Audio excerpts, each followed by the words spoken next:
नमस्कार, आप देख रहे हैं हकीकत क्या है। मैं हूं आपके साथ प्रिया सिंह सोमवंशी। क्या देश में नरेंद्र मोदी के पक्ष में अंडर करंट चल रहा है? क्या नरेंद्र मोदी के हाथ वो फॉर्मूला लग चुका है जिससे बीजेपी 370 और एनडीए 400 के पार जा रहा है? यूपी के अयोध्या से लेकर गुजरात के द्वारका तक जो सेंटिमेंट दिख रहे हैं उससे तो यही लग रहा है कि मोदी को तीसरी बार भी हैट्रिक बनाने से कोई नहीं रोक सकता। और ये सेंटिमेंट हिंदू वोटों का जो पूरी हिंदी पट्टी में साफ साफ नजर भी आ रहा है। नरेंद्र मोदी की पूरी कोशिश यही है कि जिन 15 राज्यों में पिछली बार उन्होंने शानदार प्रदर्शन किया था वहां अपनी परफॉर्मेंस का ग्राफ और बढ़ा देना है और 90% के स्ट्राइक रेट को 100% तक लेकर जाना है। ऐसा हुआ तो सिर्फ इन्हीं 15 राज्यों में मोदी की 330 सीटें हो जाएंगी। यह होगा कैसे, पूरा कैलकुलेशन आप समझिए हमारे इस रिपोर्ट में।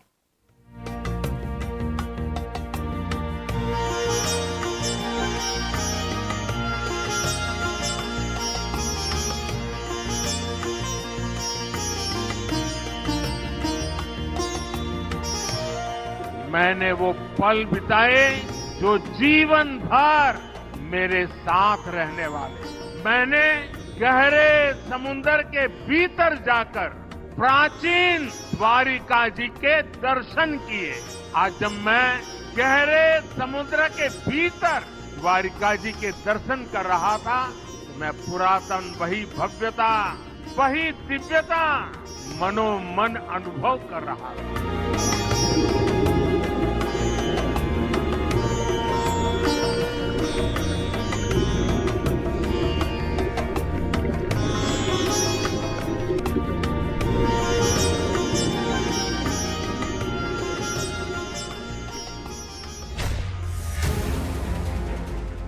प्रधानमंत्री मोदी ने समंदर के अंदर डूबी 9000 साल पुरानी द्वारका के दर्शन क्यों किए? समंदर के अंदर डूबी द्वारका के दर्शनों में प्रधानमंत्री नरेंद्र मोदी को क्या दिखा? नरेंद्र मोदी द्वारका के दर्शनों के लिए अपने साथ कमर पर मोरपंख बांधकर क्यों ले गए थे? क्या प्रधानमंत्री ने समंदर में डूबी द्वारका के रहस्य से पर्दा उठा दिया? द्वारका भगवान श्री कृष्ण की कर्म भूमि कही जाती है। मान्यता है कि 36 सालों तक द्वारका पर राज करने के बाद जब भगवान कृष्ण ने विदा ली तो द्वारका नगरी डूब गई। पहले तो ये एक पौराणिक मान्यता ही थी, लेकिन 1963 में सबसे पहले द्वारका नगरी का excavation Deccan college Pune, department of archaeology और गुजरात सरकार ने मिलकर किया था। इस दौरान करीब 3000 साल पुराने बर्तन मिले थे। और आज प्रधानमंत्री नरेंद्र मोदी ने भी समंदर के अंदर जाकर भगवान कृष्ण की इस नगरी के दर्शन किए।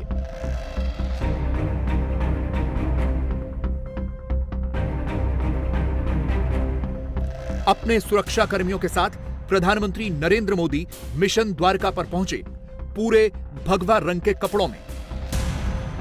समंदर में बोट से रास्ता तय किया और हाथ में मोरपंख भी था। मोरपंख यानी भगवान श्री कृष्ण का प्रतीक। इसके बाद प्रधानमंत्री मोदी सिर पर टीका लगाकर समंदर के अंदर कूद गए। समंदर की गहराई में पहुंचकर सबसे पहले इस द्वारिका नगरी को प्रणाम किया और फिर समंदर में जमीन खोदकर वहां मोरपंख भी भेंट किया। अंदर प्रधानमंत्री मोदी ध्यान मुद्रा में बैठे हुए थे। प्रधानमंत्री ने आसन बिछाकर थोड़ी देर के लिए ध्यान लगाया, हाथ जोड़कर बैठे रहे और एक बार फिर इस द्वारका नगरी को छूकर समंदर की सतह पर वापस आ गए और बोले कि यह साहस से ज्यादा श्रद्धा का विषय था।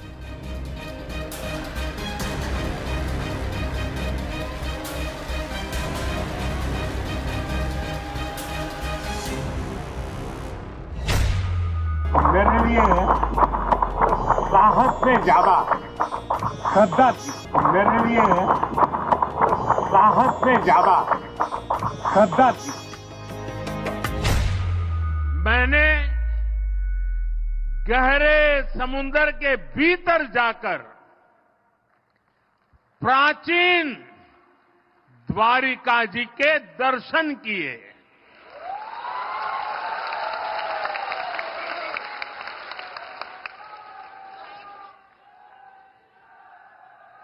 पुरातत्व के जानकारों ने समंदर में समाई उस द्वारिका के बारे में काफी कुछ लिखा है। आज जब मैं गहरे समुद्र के भीतर द्वारिका जी के दर्शन कर रहा था तो मैं पुरातन वही भव्यता, वही दिव्यता मनोमन अनुभव कर रहा था। मैंने वहां भगवान श्री कृष्ण को, द्वारिकाधीश को प्रणाम किया, उन्हें नमन किया। मैं अपने साथ मोर पंख भी ले कर गया था, जिसे मैंने प्रभु कृष्ण का स्मरण करते हुए वहां अर्पित किया। मेरे लिए कई वर्षों से, जब मैंने पुरातत्वविदों से ये जाना था, तो एक बहुत बड़ी जिज्ञासा थी। मन करता था कभी न कभी समुद्र के भीतर जाऊंगा और उस द्वारिका नगरी के जो भी अवशेष हैं उसे छू करके श्रद्धा भाव से नमन करूंगा। अनेक वर्षों की मेरी वो इच्छा आज पूरी हुई। मेरा मन बहुत गदगद है। पर सवाल यह है कि राम की नगरी अयोध्या से यूपी की 80 सीटों पर 100% के स्ट्राइक रेट की तैयारी है, तो क्या श्री कृष्ण के द्वारका धाम से गुजरात में 100% स्ट्राइक रेट बरकरार रखा जाएगा?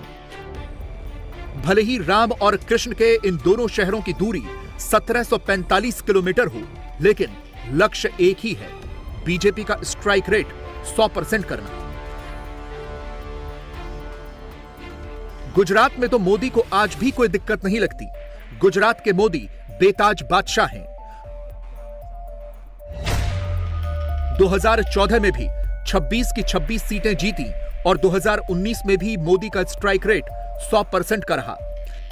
मोदी और बीजेपी की पूरी कोशिश यही है कि 100% का यह स्ट्राइक रेट बरकरार रखा जाए। अभी तक तो इसमें कोई दिक्कत नहीं आ रही थी, लेकिन अब कांग्रेस और आम आदमी पार्टी का गठबंधन हो गया है और इस गठबंधन से गुजरात में मोदी के 100% के स्ट्राइक रेट पर क्या कोई फर्क पड़ेगा? इसी सवाल का जवाब तलाशते हैं। गुजरात में लोकसभा की 26 सीटें हैं, जिनमें से कांग्रेस ने आम आदमी पार्टी को सिर्फ 2 सीटें दी हैं। ये वो सीटें हैं जिन इलाकों में 2022 के विधानसभा चुनावों में आम आदमी पार्टी ने कुछ बेहतर प्रदर्शन किया था।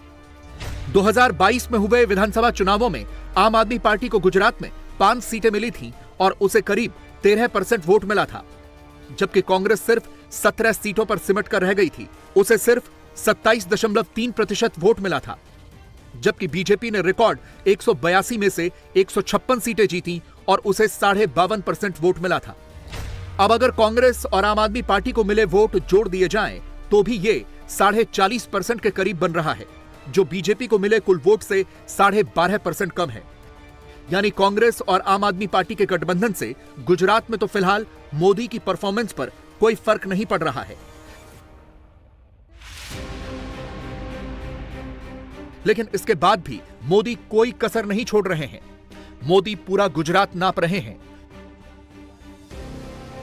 चुनावों की घोषणा से पहले बहुत सी विकास परियोजनाओं का शिलान्यास और उद्घाटन कर रहे हैं। मोदी का फोकस क्लियर है, देश में प्रसिद्ध गुजरात मॉडल को वर्ल्ड फेमस बनाना।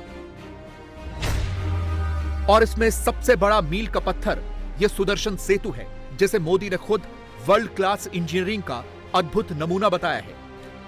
यह ब्रिज ओखा यानी द्वारका को बेट द्वारका से जोड़ता है। पहले लोगों को बोट पर निर्भर रहना पड़ता था। इस ब्रिज को बनाने में 978 करोड़ रुपए की लागत आई है। 2.32 किलोमीटर लंबा यह केबल आधारित पुल देश में अपनी तरह का सबसे लंबा पुल है।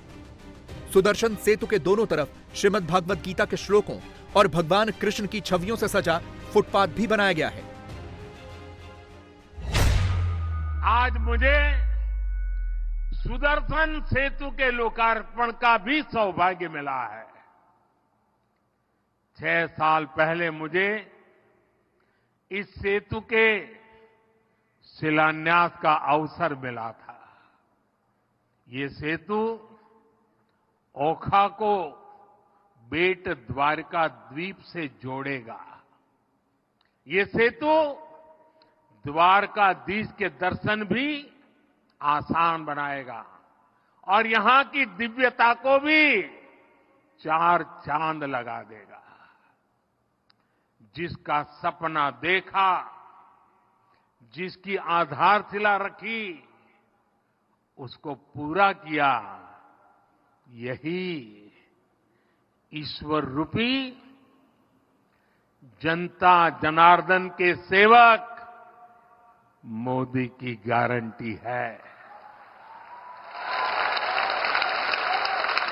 सुदर्शन सेतु सिर्फ एक सुविधा भर नहीं है, बल्कि ये इंजीनियरिंग का भी कमाल है। और मैं तो चाहूंगा इंजीनियरिंग के, स्ट्रक्चरल इंजीनियरिंग के विद्यार्थी आकर के इस सुदर्शन सेतु का अध्ययन करें। ये भारत का अब तक का सबसे लंबा केबल आधारित ब्रिज है। मैं सभी देशवासियों को इस आधुनिक और विराट सेतु के लिए बहुत बहुत बधाई देता हूं। यही वो गुजरात मॉडल है जिसने मोदी को एक ब्रांड बनाया और मोदी इस ब्रांड से कोई भी समझौता नहीं करना चाहते, वो भी ऐसे वक्त में जब वो हैट्रिक लगाने की ओर बहुत तेजी से बढ़ रहे हैं। इसीलिए प्रधानमंत्री ने आज सौराष्ट्र में 52,250 करोड़ रुपए के विकास कार्यों का लोकार्पण और उद्घाटन किया। साथ ही राजकोट में गुजरात के पहले एम्स का भी उद्घाटन किया और वहीं से यूपी के रायबरेली, पंजाब के भटिंडा, आंध्र प्रदेश के मंगलगिरी और पश्चिम बंगाल के कल्याणी में भी एम्स का वर्चुअली लोकार्पण किया। लेकिन गुजरात में अगर मोदी 100% का स्ट्राइक रेट ले भी आए, तब भी वो 370 सीटें कैसे जीतेंगे? मोदी 370 सीटें जीतने का लक्ष्य लेकर चल रहे हैं और इसका मतलब यह हुआ कि जिन राज्यों में मोदी ने 2019 में बेहतरीन प्रदर्शन किया था, वहां उस प्रदर्शन को न सिर्फ दोहराना है बल्कि उससे भी बेहतर करना है। 2019 में देश के 15 राज्य ऐसे थे जहां मोदी ने शानदार प्रदर्शन किया था। इन राज्यों में मोदी के स्ट्राइक रेट का औसत निकाला जाए तो वो 90% होता है। मोदी को इन्हीं राज्यों में अपने प्रदर्शन को ऐसा करना होगा कि 100% तक चला जाए। इससे यह होगा कि प्रधानमंत्री मोदी की 331 सीटें सिक्योर हो जाएंगी। पिछली बार इन्हीं 15 राज्यों में मोदी ने 331 में से 297 सीटें जीती थी, यानी करीब 90% का औसतन स्ट्राइक रेट। अब इन राज्यों में मोदी को क्या करना होगा, ये एक एक करके समझेंगे, लेकिन उससे पहले ये समझ लेते हैं कि इन राज्यों में मौजूदा स्थिति क्या चल रही है। गुजरात में फिलहाल कोई समस्या नहीं लग रही। ऐसा लग रहा है कि तीसरी बार भी मोदी गुजरात की 26 की 26 सीटें जीतकर 100% का स्ट्राइक रेट बरकरार रखेंगे। दूसरे नंबर पर कर्नाटक आता है, जहां 2019 में बीजेपी ने 28 में से 25 सीटें जीती थी और उसका स्ट्राइक रेट 90% का था। इस बार कर्नाटक में कांग्रेस की सरकार है। बीजेपी के लिए इस स्ट्राइक रेट को हासिल करना मुश्किल हो सकता है। इसके बाद आते हैं महाराष्ट्र, जहां 2019 में बीजेपी और उनके गठबंधन ने 48 में से 41 सीटें जीती थी, यानी करीब 85% का स्ट्राइक रेट था। लेकिन महाराष्ट्र में बहुत कुछ बदल चुका है। पुराना गठबंधन टूट गया है, नया गठबंधन बना तो 2 बड़ी पार्टियां शिवसेना और एनसीपी टूट गईं। टूटा हुआ धड़ा बीजेपी की तरफ है। अगर बीजेपी अपने इस स्ट्राइक रेट को भी बरकरार रख पाई तो यह उसकी बड़ी कामयाबी होगी। अगर हिंदी बेल्ट की बात करें तो मध्य प्रदेश में बीजेपी ने 96.5% के स्ट्राइक रेट से 29 में से 28 सीटें जीती थी। इस बार बीजेपी की नजर 100% के स्ट्राइक रेट पर रहेगी। छिंदवाड़ा में कमलनाथ को साधने की पूरी कोशिशें हो रही हैं। बहुत बड़े बहुमत से बीजेपी राज्य में सरकार बना ही चुकी है। बीजेपी का पूरा फोकस मध्य प्रदेश पर है, इसीलिए मोदी ने अपने सबसे भरोसेमंद सिपहसालार अमित शाह को अभी से मोर्चे पर तैनात कर दिया है। दुर्भाग्य से हमारे देश में आजादी के बाद बड़े बड़े 60 के दशक के बाद लोकतंत्र के जितने भी चुनाव हुए, इसका एनालिसिस करें, इसका विश्लेषण करें, तो एक बात उड़कर सामने आती है कि सारे चुनाव जातिवाद, परिवारवाद, तुष्टीकरण और भ्रष्टाचार से लिप्त रहे। कहीं न कहीं जातिवाद से जनमत को प्रभावित किया गया, कभी परिवारवाद से जनमत को प्रभावित किया गया, कहीं तुष्टीकरण से जनमत को प्रभावित और संग्रहित किया गया, और कहीं भ्रष्टाचार के बनाए हुए पैसों से जनमत को कलर्ड करने का प्रयास किया गया। हमारे देश का लोकतंत्र ये चार नासुरों के बीच में बटा रहा, जातिवाद, परिवारवाद, तुष्टीकरण और भ्रष्टाचार। नरेंद्र मोदी जी ने 10 ही साल के अंदर चारों नासुरों को समाप्त कर जातिवाद, परिवारवाद, भ्रष्टाचार और तुष्टीकरण की जगह पॉलिटिक्स ऑफ परफॉर्मेंस का स्थापना किया, और आज देश सच्चे लोकतंत्र की दिशा में जा रहा है। इसी तरह से छत्तीसगढ़ में भी बीजेपी ने 2019 में 11 में से 9 सीटें जीती थी। करीब 81% का स्ट्राइक रेट रहा था। बीजेपी की कोशिश सारी सीटें जीतकर स्ट्राइक रेट 100% करने की होगी, और ये कोई मुश्किल काम नहीं लगता, क्योंकि यहां बीजेपी ने हाल ही में विधानसभा में भी सरकार बनाई है। ऐसा ही एक और राज्य है राजस्थान। यहां भी बीजेपी ने कुछ महीने पहले सरकार बनाई। 2019 में बीजेपी ने ऑलमोस्ट क्लीन स्वीप किया था। 25 में से 24 सीटें जीती थी। 96% का स्ट्राइक रेट रहा था। बीजेपी चाहेगी कि इस बार 100% का स्ट्राइक रेट रहे। पिछली बार बीजेपी को यूपी में खासा नुकसान हुआ था। यहां 80% का स्ट्राइक रेट से बीजेपी ने 80 में से 64 सीटें जीती थी। बीजेपी यहां 100% का स्ट्राइक रेट निश्चित तौर पर करना चाहेगी, और उसकी पूरी की पूरी यही कोशिश है। इसीलिए मोदी का सबसे ज्यादा फोकस यूपी पर ही लगता है। जयंत चौधरी को बीजेपी ने अपनी तरफ कर ही लिया। सामने अखिलेश ने कांग्रेस से गठबंधन कर लिया है। जयंत बीजेपी के लिए जाट वोट लेकर आएंगे तो कांग्रेस और समाजवादी पार्टी का गठबंधन सुनिश्चित करेगा कि मुसलमानों के वोटों का बिखराव न हो। कांग्रेस को अखिलेश ने 80 में से 17 सीटें दी हैं, लेकिन क्या ये दोनों मिलकर भी बीजेपी को टक्कर दे पाएंगे? आज पीड़ित किसान अपना हक और सम्मान बचाने के लिए खड़ा है। हमें उम्मीद है कि आने वाले समय में दिल्ली में भाजपा हटेगी, इंडिया गठबंधन की सरकार बनकर के किसानों को सम्मान दिलाने का काम करेगी। न केवल सम्मान, बल्कि उनकी जो मांगे हैं एमएसपी को लेकर के उनको पूरी करने का काम करेगी। हमें उम्मीद है ये इंडिया गठबंधन और पीडीए की लड़ाई एनडीए को हराने का काम करेगी। ये सफल तभी होगा जब उत्तर प्रदेश से भारतीय जनता पार्टी का सफाया होगा। 80 हराओ, लोकतंत्र बचाओ, बीजेपी भगाओ। और यात्रा के अंदर से एक नारा आया, एक व्यक्ति आया दौड़ता हुआ, जैसे ये भीड़ है, उस भीड़ में से एक व्यक्ति आया दौड़ता हुआ मेरे सामने खड़ा होकर ऐसे कहता है, राहुल जी मैं जानता हूं आप क्या कर रहे हो। मैंने पूछा भैया बताओ मैं क्या कर रहा हूं। कहता है राहुल जी आप नफरत के बाजार में मोहब्बत की दुकान खोलने निकले हो। अब आते हैं वो राज्य जहां पिछली बार बीजेपी का स्ट्राइक रेट 100% रहा था। उत्तराखंड, हरियाणा, हिमाचल, दिल्ली, अरुणाचल प्रदेश और त्रिपुरा। इनमें से कहीं कोई दिक्कत बीजेपी को होनी नहीं चाहिए। दिल्ली को छोड़कर, जहां आप और कांग्रेस ने 7 सीटों पर गठबंधन कर लिया है। आप 4 और कांग्रेस 3 सीटों पर लड़ेगी। लेकिन कांग्रेस और आप के इस गठबंधन से बीजेपी को दिल्ली में कोई खास फर्क नहीं पड़ेगा, क्योंकि पिछली बार का ही चुनावी नतीजा बता रहा है कि अगर ये दोनों पार्टियां साथ में भी लड़ लेती तो भी बीजेपी को हरा नहीं पाती। 2019 में दिल्ली में बीजेपी को 56.5% वोट पड़े थे। उसने 7 सीटें जीती थी, जबकि कांग्रेस को 22.5% वोट पड़े थे, सीट एक भी नहीं मिली। आम आदमी पार्टी को 18% वोट पड़े, एक भी सीट नहीं जीती। दोनों के वोटों का जोड़ भी कर दें, करीब 40.5% होता है। बीजेपी के वोट से करीब 16% कम।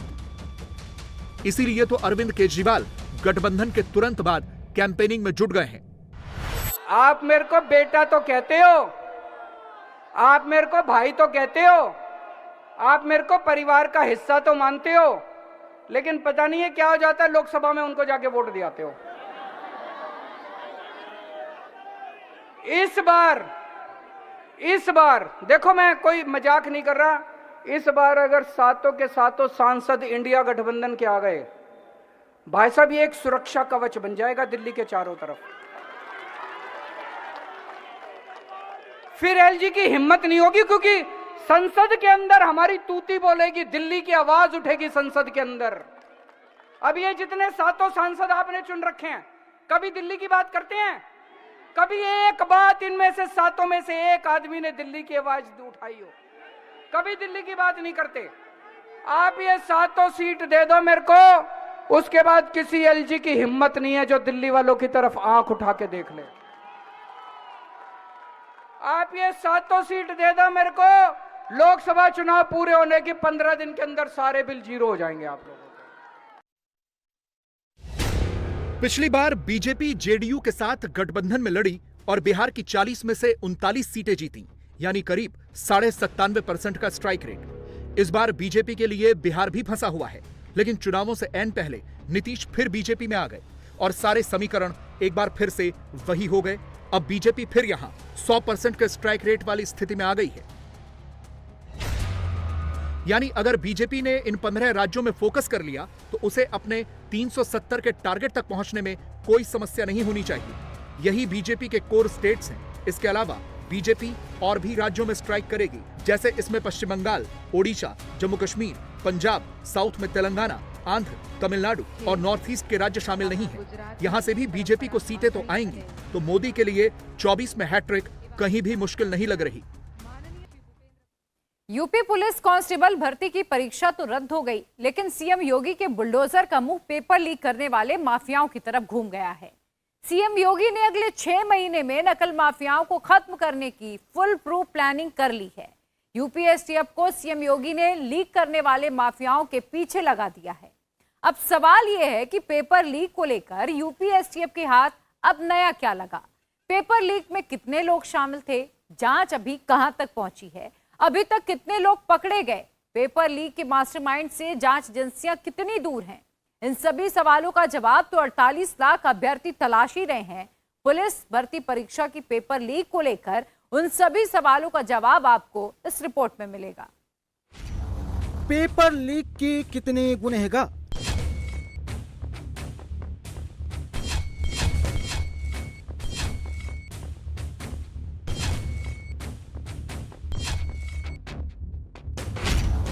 क्या यूपी पुलिस पेपर लीक करने वाले असली मास्टरमाइंड तक पहुंच गई है?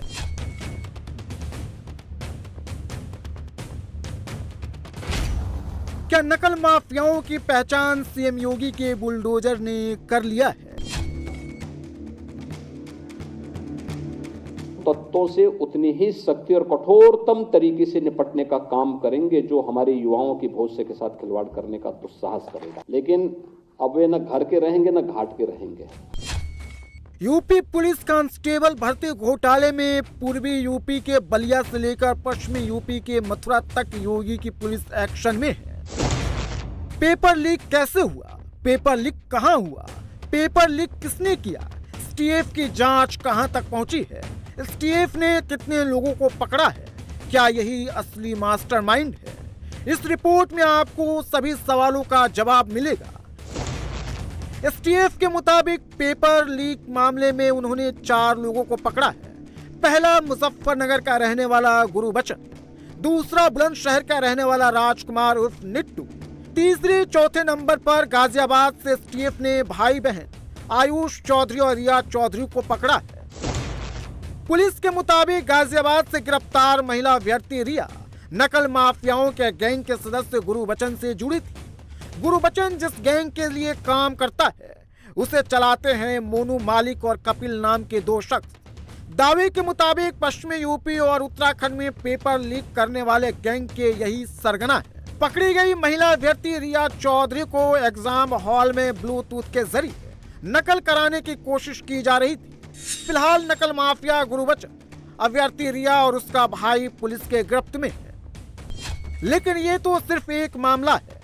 यूपी पुलिस ने बलिया से नीरज यादव नाम के आरोपी को पकड़ा तो उसका लिंक मथुरा से निकला। लखनऊ में जब पुलिस ने अमन नाम के एक अभ्यर्थी को पकड़ा तो पेपर लीक का पूरा ट्रेल उसके सामने आ गया। पेपर लीक सिर्फ एक जगह पर या फिर किसी एक शहर में नहीं हुआ, बल्कि सोशल मीडिया पर अलग अलग हैंडराइटिंग में घूमते ये क्वेश्चन आंसर को देखकर आप समझ जाएंगे कि आखिर योगी सरकार ने यूपी पुलिस कांस्टेबल भर्ती परीक्षा को रद्द क्यों किया है।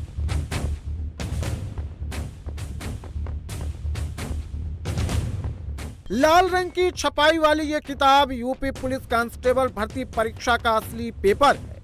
ये एकदम ओरिजिनल है।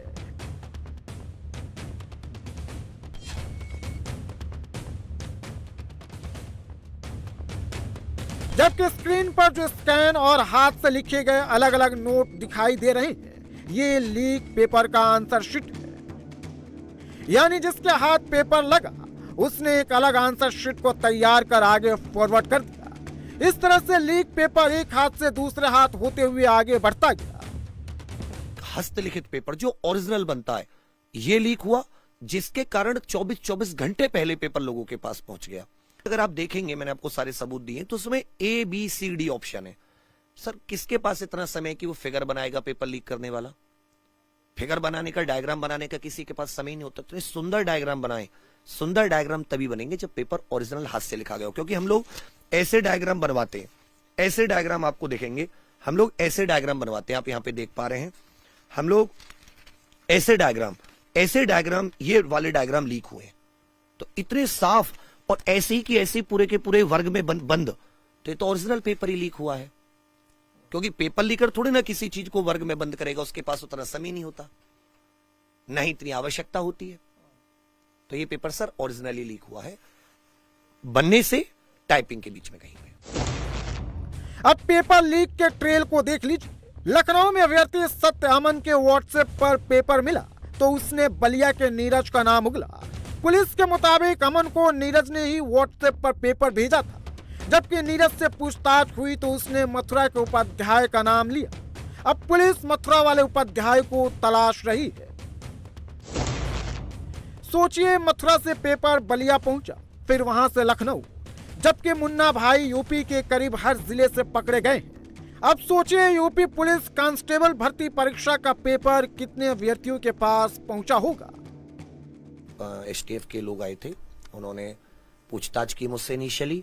तो मैंने कहा सर ये तो मेरी तरफ मत करिए कि भाई मैं इसमें पेपर लीक किया हूं, मैं क्यों जाके बताऊंगा, मैं तो एक विसल ब्लोअर हूं, आपकी मदद करूंगा सबूत देने में। आप कोई नंबर दीजिए, आपको हजारों सबूत आएंगे बच्चों के, दलालों के नंबर आपको हजारों बच्चे भेज देंगे, उनको पकड़िए, 4-5 हजार 10 हजार, उत्तर प्रदेश बिहार जहां भी जितने भी है। और सबसे पहले तो नीरज को पकड़िए जिसकी FIR में नाम है आपकी में। तो आज उन्होंने नीरज को ही पकड़ा है जिसका FIR में नाम है। पकड़ा गया अभ्यर्थी सत्य अमन कुमार बिहार का रहने वाला है और उसके पास से बरामद पर्ची में 150 में से 147 प्रश्न के पेपर आए थे। सत्य अमन के व्हाट्सएप पर 18 फरवरी की दोपहर 12:56 पर नीरज यादव ने ही हाथ से लिखे हुए सवाल जवाब वाले आंसर शीट भेजे थे। पुलिस ने केस दर्ज करने के बाद जांच शुरू की तो पता चला कि पेपर में 150 प्रश्न आए थे, जिनमें से 147 प्रश्नों के उत्तर अमन के पास से मिली पर्ची में थे। साफ है, कम समय होने के कारण आरोपी सवालों के जवाब की पर्ची तैयार कर एग्जाम हॉल में पहुंच गया। इसे पुलिस ने मैनपुरी के एग्जाम हॉल से पकड़ा है और इसके हाथ में यूपी पुलिस कांस्टेबल का सॉल्व पेपर है। यानी इसे पेपर पहले ही मिल गया था और उसका आंसर शीट लेकर सीधे ये एग्जाम हॉल में बैठा था। मैनपुरी में अभी तक 6 मुन्ना भाई पकड़े गए हैं। 17 फरवरी को 3 पकड़े गए थे, जबकि एक बिहार का रहने वाला है। वहीं 18 फरवरी को 3 और पकड़े गए। इलाऊ में एक स्कूल से एक व्यक्ति को पकड़ा है जो एक पंकज नाम के व्यक्ति की जगह पर परीक्षा दे रहा था और इससे पूछताछ की जा रही है। और ये भी पता चला है कि शाम की मीटिंग में भी ये जिस व्यक्ति के स्थान पर आने वाला था और उसकी परीक्षा दे रहा था, उस व्यक्ति को भी हिरासत में लिया गया है और इनसे पूछताछ की जा रही है। इनसे अब तक इन्होंने और भी कहीं इस तरह का किसी दूसरे की जगह परीक्षा दी है इसके बाद से हमें पूछताछ की जा रही है। अब तक जनपद में 4-5 लोगों को अब तक पकड़े जा चुके हैं और हम लोग कोशिश करेंगे कि ज़्यादा से ज़्यादा जो लोग इस तरह के काम कर रहे हैं उनको पकड़े जा सकें। यूपी पुलिस कांस्टेबल भर्ती पेपर लीक मामले में अभी तक पुलिस सिर्फ सॉल्वर तक ही पहुंची है। दूसरों की जगह बैठकर परीक्षा दे रहे मुन्ना भाइयों को ही गिरफ्तार कर पाई है पुलिस, जबकि पेपर लीक करने वाले से अभी भी पुलिस दूर है। पेपर लीक की जांच एसटीएफ कर रही। आरोपियों को पकड़ने के लिए एडिशनल एसपी विशाल विक्रम सिंह और सीओ एसटीएफ दीपक सिंह की विशेष टीम लगाई गई है।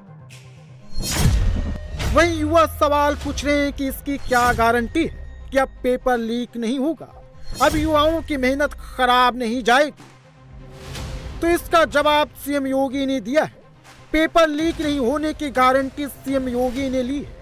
पेपर लीक करने वालों को कैसे योगी सरकार ठीक करेगी, इसका फॉर्मूला सीएम योगी ने तैयार कर लिया है।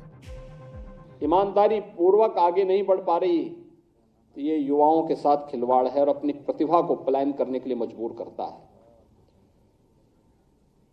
ये एक राष्ट्रीय पाप है अगर युवा के साथ अन्याय होता है तो।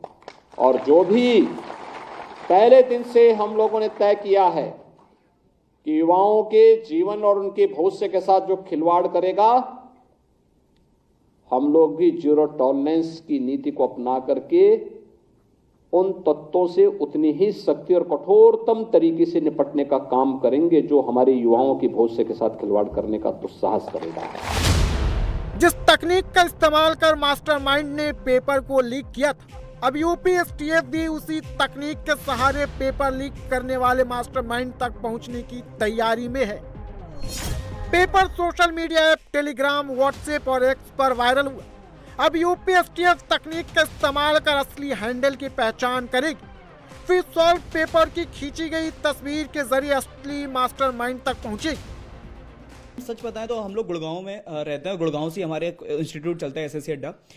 जब ये चीजें कृत हुए तो पहले तो हमें विश्वास नहीं हुआ कि यूपी के अंदर ऐसा नहीं होगा, हम लोगों को ये उम्मीद थी।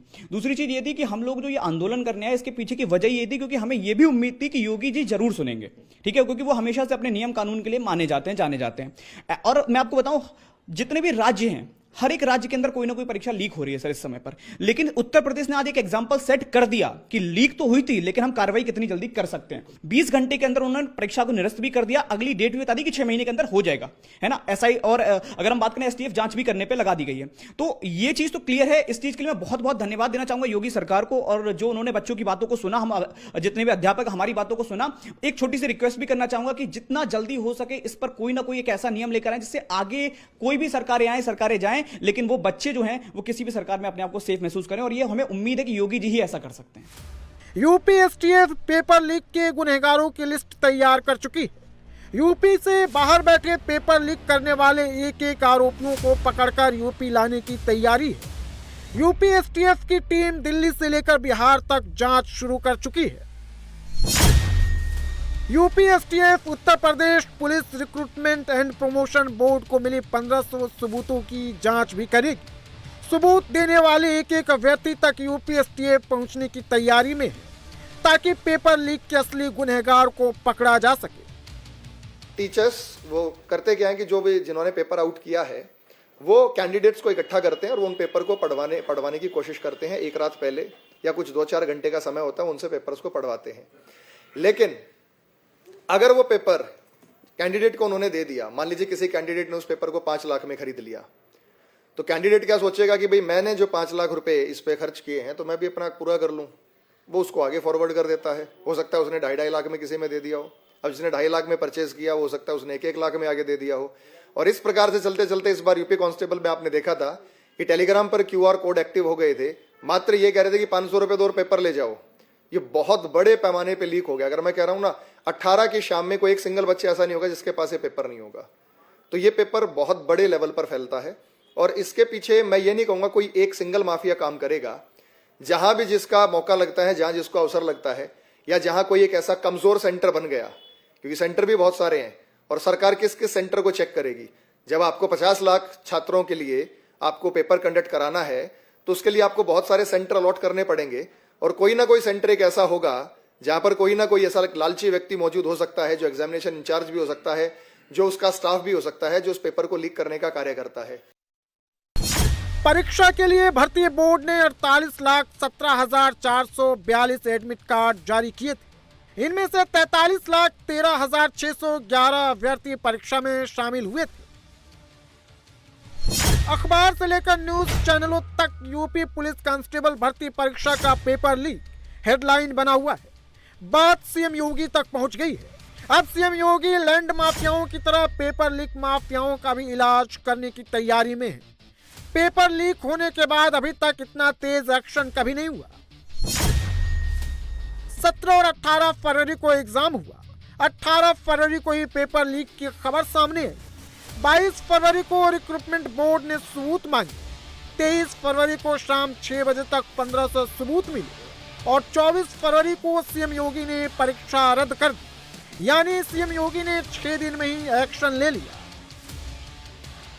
और अब तो इस केस में पकड़े गए आरोपियों के पॉलिटिकल कनेक्शन भी सामने आने लगे। बीजेपी पकड़े गए आरोपी नीरज यादव का कनेक्शन यूपी के एक बड़े सियासी दल से जोड़ रही है। एग्जाम शुरू होते ही एफआईआर हमने कराई है, इसका मतलब कि हम पूरी परीक्षा को लेकर मॉनिटर कर रहे थे। एसटीएफ लगाई गई थी, हमारे इंटेलिजेंस लगाए गए थे। हाँ ठीक है, कहीं से पेपर लीक हुआ, हम भी मान रहे हैं, कहीं से चूक हुई है, लेकिन आज मुख्यमंत्री जी ने संदेश दिया है ना, और जो संदेश दिया है, जब कार्रवाई होती है, गिरफ्तारी किसकी हो रही है? एक बलिया से नीरज यादव गिरफ्तार हुए हैं। अभी उनका पॉलिटिकल बैकग्राउंड की बात करूंगा तो यहाँ अलग तरह की चर्चा हो जाएगी, लेकिन वो विषय नहीं है। कोई भी है नहीं, सबको पता है, देखिए सबको पता है, नहीं सबको पता है वो कौन सी पार्टी से जुड़े हुए हैं, कौन सी पार्टी से उनका ताल्लुक है। अभी हमारे समाजवादी पार्टी के साथी बोल रहे थे, नहीं वो आने दीजिए, इन्वेस्टिगेशन होने दीजिए। मैं बोलूंगा तो पॉलिटिकल व्यक्ति की बात को कोई मानेगा नहीं। इन्वेस्टिगेशन होने दीजिए, बहुत सी चीजें आई हैं, पब्लिक डोमेन में है। लेकिन अनिल यादव कौन थे? अनिल यादव पे बोलिए ना, अनिल यादव कौन थे? रिश्तेदार तो नहीं थे, और किसके रिश्तेदार थे? समाजवादी पार्टी की सरकार ने उनको चेयरमैन बना दिया था। एक कोई नीरज यादव का नाम आया है, और ये नीरज यादव जो है कौन सी पार्टी से जुड़ा है उसके भी अरे बोल तो रहा। परीक्षा अब 6 महीने बाद होगी। तब तक योगी सरकार का बुलडोजर नकल माफियाओं को मटियामेट कर चुका होगा। सीएम योगी यूपी में नकल माफियाओं के नेक्सस को पूरी तरह से खत्म करने का फूल प्रूफ प्लान बना चुके हैं। एक्शन का आदेश भी आ चुका है।